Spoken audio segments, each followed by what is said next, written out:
Hello বন্ধুরা, সবাই কেমন আছেন? শখের রান্নাঘরে আপনাদের সবাইকে স্বাগতম। আশা করি সবাই ভালো আছেন, আমিও ভালো আছি।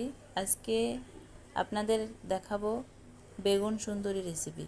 যারা বেগুন খেতে একেবারেই পছন্দ করেন না, তারা একবার হলেও এই রান্নাটি করে খেয়ে দেখবেন।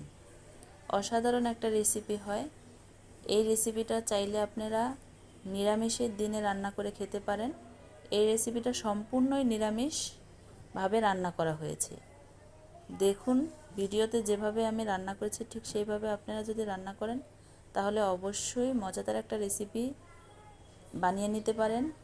এইভাবে একবার বানিয়ে খেয়ে দেখবেন। আমরা অনেকেই আছি বেগুন খেতে একেবারেই পছন্দ করি না, কিন্তু এইভাবে বানিয়ে খেলে খুবই অসাধারণ হয়। আমি তো মাঝে মাঝে ট্রাই করি এই রেসিপিটা, আমার ফ্যামিলির সবাই পছন্দ করে। ধন্যবাদ সবাইকে। রেসিপিটা কেমন লাগলো অবশ্যই কমেন্ট করে জানাবেন। ভালো থাকবেন সবাই।